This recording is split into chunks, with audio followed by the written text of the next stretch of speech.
1 to 1 ஆன்மீக நேயர்களுக்கு அன்பு வணக்கம். மிதுன ராசிக்கு ஆனி மாத பலன்கள் எப்படி இருக்கும் அப்படிங்கிறத இந்த நிகழ்ச்சியில் பார்ப்போம். இதை பற்றி மூத்த பத்திரிகையாளரும் ஜோதிட ஆய்வாளருமான திரு ராஜேந்திரன் அவர்களிடம் கேட்டு தெரிஞ்சுக்குவோம். வணக்கம் சார். வணக்கம்மா. மிதுன ராசிக்கு ஆனி மாத பலன்கள் எப்படி இருக்கும் அப்படின்னு சொல்லுங்கள். மிதுன ராசி அப்படின்னு பார்க்கும்போது ராசிநாதன் புதனுடைய நிலை எப்படி இருக்குங்கிறதான் பார்க்கணும். இப்போ மாத தொடக்கத்தில் புதன் மிதுன ராசியிலே இருக்கிறது ஒரு வகையில் பலன். கூடவே பார்த்திங்கன்னா சூரியன் இருக்கிறதும் அது நல்ல பலனாக பார்த்துக்கலாம். ஏன்னா 3ஆம் அதிபதியும் ராசியாதிபதியும் சேர்ந்து ராசியிலே இருக்காங்க. அது ஒரு நல்ல பலன் அப்படின்னு எடுத்துக்கலாம். ஆனால் இந்த புதனை பொறுத்த வரையில் ஒரு வாரத்துக்குள்ளேயே பார்த்திங்கன்னா திரும்ப வக்ரம், அதுக்கப்புறம் திரும்பவும் கடகத்துக்கு போயிட்டு அதுக்கப்புறம் இங்கே வர்றது, இப்படியெல்லாம் தொடர்ச்சியாக பார்த்திங்கன்னா ஜூலை 23ஆம் தேதி வரைக்கும் இந்த மிதுனை அப்படியும் இப்படியும் இந்த வக்ரம், அதுக்கப்புறம் இந்த மாதிரி சில விஷயங்கள் தொடர்ச்சியாக நீடிக்கிறதுனால இந்த காலகட்டங்களில் ஜூலை மாதம் ஒரு 23ஆம் தேதி வரைக்கும் கிட்டத்தட்ட இவங்களால் எந்த முடிவுமே எடுக்க முடியாது. இவங்க என்ன முடிவு எடுக்கிறாங்களோ அதுலேருந்து ரிவர்ஸில் போயிடுவாங்க. அல்லது உண்மையிலே தெளிவாக யோசித்து எடுக்கப்பட்ட முடிவுகள் இருக்குல்ல, இது தப்பாக போயிடும். வேறு வழியே இல்லாமல் சில இடத்துல நமக்கு தப்புன்னே தெரிஞ்சு சில வேலைகளை செய்வோம்ல, அந்த மாதிரி வேலைகள் சரியாக வந்துடும். அதனால் தப்புன்னு தெரிஞ்சால் செய்யணும்னு அதை சர்டிஃபிகேட்டை எடுத்துக்கக்கூடாது. வேறு வழி இல்லாமல் தவிர்க்க முடியாத சூழ்நிலைகள் இது எப்படி வேணாலும் மாறணும். அப்படிங்கிறதுனால கொஞ்சம் யோசித்து என்ன சொல்ல போனால் ஜூலை மாதம் வரைக்கும் மிதுன ராசிக்காரர்கள் எந்த முடிவும் எடுக்காமல் இருக்கிறது அவர்களுக்கு ஒரு நல்ல பலனை கொடுக்குங்கிறத ஃபஸ்ட்டு தெரிஞ்சுக்கணும்.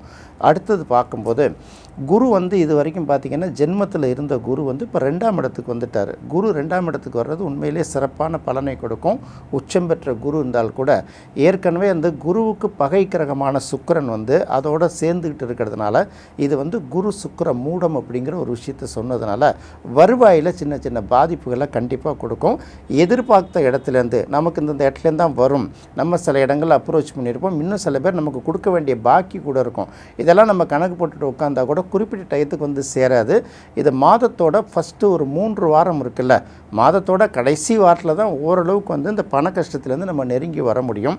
அதே சமயத்தில் என்னடாது ஏற்கனவே ஜென்ம குருவால் பாதிக்கப்பட்டுட்டோம், அதுக்கப்புறம் இப்போ நம்ம சுக்கிரனால் பாதிக்கப்படுறோமே, இப்படிங்கிற அந்த குழப்பம்லாம் உங்களுக்கு தொடர்ச்சியாக ஓடிக்கிட்டே இருந்தாலும் 3ஆம் இடத்துல இருக்கக்கூடிய கேது இது தைரியத்தை கொடுக்கும். அதுவும் சிம்மத்தில் இருக்கக்கூடிய கேது இல்லையா, என்ன தான் நெருக்கடி வந்தாலும் நம்மளால் சமாளித்து மேலே வந்துட முடியும்னு ஒரு விஷயத்த சொல்கிறோம்ல, அதை கண்டிப்பாக அது கொடுக்குங்கிறதுனால மிதுன ராசிக்காரர்கள் கிட்டத்தட்ட எல்லாத்தையும் பழக்கப்பட்டவர்கள் தான். ஏன்னா ஏற்கனவே 10ஆம் இடத்துல சனியை பார்த்துருக்காங்க, அடுத்தது ஜென்ம குருவை பார்த்துட்டாங்க. இதையெல்லாம் கடக்க வரும்போது ஒரு 2-3 வாரத்துக்கு சின்ன சின்ன நெருக்கடிகள் இருக்கும், அதுக்கப்புறம் மாறிடுங்கிறதுனால கொஞ்சம் பொறுமையாக ஓட்டக்கூடிய காலமாக இதை பார்த்துக்கணும். அடுத்தது 9ஆம் இடத்தில் ராகு இருக்குது. 9ஆம் இடத்தில் இருக்கக்கூடிய ராகு என்ன பண்ணோன்னா, இவங்க என்ன பண்ணுவாங்க, ஏதாவது மனசுக்குள்ளே இறக்கப்பட்டு சில இடங்களுக்கு ஒரு வாய்ப்பு கொடுத்துருவாங்க. நான் இதை பண்ணித்தரேன் அப்படின்னு ஒரு விஷயத்த சொல்லிவிடுவாங்க.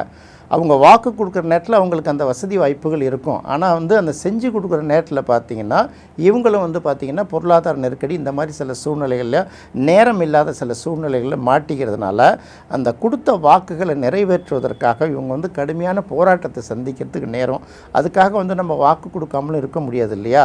அதனால் அந்த மாதிரி இடங்கள், தந்தையோட உடல் நலத்தில் சின்ன சின்ன பாதிப்புகள் வருவதற்கு வாய்ப்பு இருக்குது. அதே போல் பார்த்திங்கன்னா சொகுசாக நம்ம நினச்ச இடத்துல போக முடியாது, உட்கார முடியாது, வர முடியாது. சின்ன சின்ன விஷயங்களையும் பார்த்திங்கன்னா கொஞ்சம் போராடி முடிக்க வேண்டிய ஒரு சூழ்நிலை தான் வரும். இது ஒரு பக்கம். அடுத்தது இவங்களுக்கு மனசுக்குள்ளே என்ன ஓடிட்டுருக்குன்னா, அவங்க நல்லா இருக்காங்க, இவங்க நல்லா இருக்காங்க, நம்ம சுற்றி உள்ளவங்க அத்தனை பேருமே நல்லா இருக்காங்க. இன்னும் சொல்லப்போனால் மோசமான ஆட்கள் தப்பு பண்ணுறவங்களாம் நல்லா இருக்காங்க, நாம் எந்த தப்புமே பண்ணாமல் நாம் ஏன் இந்த அளவு கஷ்டப்படுறோம், யாரோ நமக்கு மந்திரம் பண்ணிட்டாங்களோ அப்படிங்கிற மாதிரி இந்த மந்திர தந்திரங்கள் பில்லி சூனியை யாரோ பண்ணிட்டானோன்னு சொல்லிட்டு மந்திரவாதிகளையும் ஜோசியர்களையும் பார்த்து காசை விடுவதற்கான காலம் இது. அதனால் அப்படியெல்லாம் போவேன்னா காலம் மாறும்போது ஆட்டோமேட்டிக்காக எல்லாம் மாறி போயிடும். அது வரைக்கும் கொஞ்சம் அவசரப்படாமல், நமக்கு மற்றவங்கள மந்திரம் பண்ணுறதுக்கெல்லாம் வாய்ப்பு இல்லை. ஏன்னா மந்திரம் பண்ணி ஒருத்தவங்களோட வாழ்க்கையை கெடுக்கணுன்னா நம்ம நாட்டில் பிரதமர் முதலமைச்சருக்குள்ளே பண்ணிக்கிட்டு மாற்றிக்க மாட்டாங்களா. இது ஒரு பக்கம். சில விஷயங்கள் போட்டி பொறாமைகள்னால சின்ன சின்ன பாதிப்புகள் இருக்க தான் செய்யும். ஆனால் இவங்களுக்கு அந்த மாதிரி ஒரு எண்ணம் வந்துடும். அந்த மாதிரி ஒரு எண்ணம் வந்ததுன்னா சும்மா கோயில்களுக்கு போட்டு மனசு நிறைவுக்காக கோயில்களுக்கு போயிட்டு வந்தாங்கனாலே போதும். மற்றபடி இந்த தாட்டு மனசுக்குள்ளே ஓடிட்டுருக்கோம். அதுக்கு அடுத்தது பார்க்கும்போது 10ஆம் இடத்தில் சனி இருக்குது. 10ஆம் இடத்துல சனி இருக்குங்கிறது தொழிலில் ஒரு தொடர்ச்சியான டென்ஷனை கொடுத்துக்கிட்டே இருக்கும். அப்போ தொடர்ச்சியான டென்ஷனை கொடுத்துக்கிட்டே இருக்க வேலை ஓடிட்டுருக்கோம். அந்த வேலையை வந்து எக்ஸிக்யூட் பண்ணுறதுக்கான தேவையான ரா மெட்டீரியல் ஒரு இடத்துல கையை வைக்கும். இன்னொன்று பார்த்திங்கன்னா சரியான ஆட்கள் இல்லாதனால அந்த வேலையை நாமளே இட்டு கட்டிட்டு செய்கிற மாதிரி இருக்கும். இல்லாட்டி திடீர்னு ஒரு ஆர்டர் வந்துடும், ரொம்ப நாள் வரைக்கும் சும்மா உட்காந்துருப்போம், திடீர்னு ஒரு ஆர்டர் வந்திருக்கும். இதை எக்ஸிக்யூட் பண்ணுறதுக்காக ராத்திரி பகல் பார்க்காம வேலை செய்கிற மாதிரி இருக்கும். வேலையில் வந்து மிதுன ராசிக்காரர்களோட முழு கவனமும் செலுத்த போகும்போது அதுவே வந்து அவர்களுக்கு ஒரு பரிகாரமாக அமையுங்கிறத தெரிஞ்சுக்கலாம். அடுத்து பார்க்கும்போது ராசிக்கு 11ஆம் இடத்துல இது வரைக்கும் செவ்வாய் இருந்தது, அதுக்கு அடுத்தது 12ஆம் இடத்துக்கு வரப்போகுது. இந்த 12ஆம் இடத்துக்கு செவ்வாய் வர்றது மட்டும் இல்லாமல் 10ஆம் இடத்துல இருக்கக்கூட சனியோட பார்வை இந்த செவ்வாய் மீதும் படுவதனால நிறைய பேருக்கு பார்த்திங்கன்னா கால் இருக்குல்ல, காலில் லேசாக அடிபடுவதற்கு ஒரு வாய்ப்பு இருக்குது. 2 வீலரில் போகிறப்போ இல்லை வந்து காலில் இடிச்சிக்கிற மாதிரியோ அந்த மாதிரி கால் கையில் அடிபடுறது. அதே போல் நல்லா வேகமாக குனியாமல் நடந்துட்டு போய் தலையில் அருகாலில் இடிச்சுப்பாங்கள்ல, அந்த மாதிரி இடிச்சிக்கிறதுக்கும் ஒரு வாய்ப்பு இருக்குது. அதனால் இதெல்லாம் முன்கூட்டியே தெரிஞ்சுக்கிறதுனால ஐயப்பன் கோயிலில் போய் மணி கட்டுறது ரொம்ப நல்லது. ஏற்கனவே நரசிம்மர் கோயிலுங்கிறது எல்லாருக்குமே நம்ம பொதுவாக சொல்லிட்டோம். பொதுவாக அந்த செவ்வாய் சனி கோச்சாரத்தில் தொடர்பு வரும்போதும் சூரியன் சனி தொடர்பு வரும்போதுமே எல்லா ராசிகளையும் ஏதாவது ஒரு வகையில் போட்டு உலுக்கி எடுத்துக்கிட்டே தான் இருக்கும். இவங்களுக்கு 10ஆம் இடத்துல சனி 12ஆம் இடத்துல செவ்வாய் இருக்கிறதுனால 10ஆம் இடம்ங்கிறது தொழிலோடு சம்மந்தப்பட்டது, 12ஆம் இடம்ங்கிறது பெட்ரூமோட சம்மந்தப்பட்டது. அப்போ வேறு வழியே இல்லாமல் வேலை செய்கிற இடத்துல படுத்து தூங்கிட்டு காலையில் சீக்கிரம் இருந்துச்சு திரும்பவும் வேலை செய்கிற ஒரு சூழல் வரும். அப்படி இல்லைன்னா ஆஃபீஸில் இருக்கக்கூடிய வேலையெல்லாம் எடுத்துகிட்டு வந்து நைட்டு பூரா பெட்ரூமில் உட்காந்துட்டு எல்லா ஃபைலையும் பார்த்து கிளியர் பண்ணுற வேறு சூழல் வரும்ல. இந்த மாதிரி டென்ஷன் வந்து அவர்களுக்கு தொடர்ச்சியாக இருக்குங்கிறதுனால அவங்க என்ன பண்ணலான்னா இவர்களும் செவ்வாய்க்கிழமை அல்லது சனிக்கிழமை நரசிம்மர் வழிபாடு செய்வது இவர்களுக்கு ரொம்ப சிறப்பாக இருக்கும். இன்னொரு பக்கம் நரசிம்மர் கோயில் ரொம்ப தூரத்தில் இருந்தால் சுப்பிரமணியர் அப்படிங்கிற பேரில் உள்ள முருகனை வழிபடுவது இவர்களுக்கு ஒரு நல்ல சிறப்பாக இருக்கும். இன்னொரு பக்கம் பார்க்கும்போது ராசியிலேயே சூரியனும் புதனும் சேர்ந்துருக்கு, நம்ம ஏற்கனவே சொல்லிட்டோம். ஏதாவது ஒரு வகையில் தைரியத்தை கொடுக்கும். இந்த கண் சம்மந்தப்பட்ட பிரச்சனை, தலை சம்மந்தப்பட்ட பிரச்சனை, தலைவலி சம்மந்தப்பட்ட பிரச்சனைலாம் கொஞ்சம் தொடர்ச்சியாக வந்துகிட்ருக்கும். இதை கண்டு பயப்பட வேண்டிய அவசியம் கிடையாது. காலம் மாறும்போது அதுவும் வந்து ஆட்டோமேட்டிக்காக சரியாயிடும். இப்போ 2ஆம் இடத்துக்கு குரு வந்துடுச்சு. 2ஆம் இடத்துக்கு குரு வந்த பிறகும் இது வந்து பெரிய அளவுக்கு நமக்கு வருவாய் இல்லையங்கிற ஒரு கவலை இருக்கும்ல.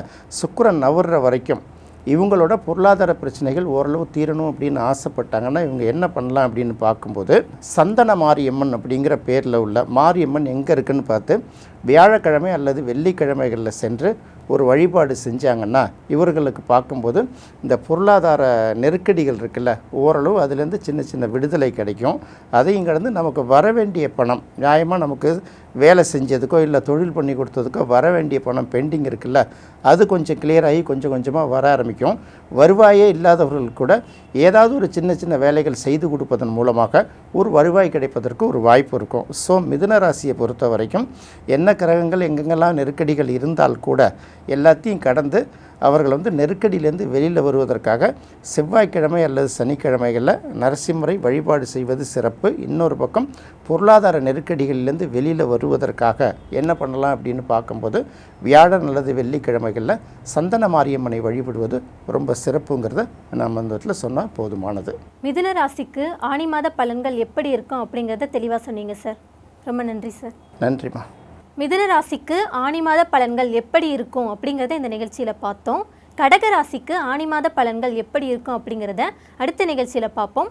நன்றி, வணக்கம்.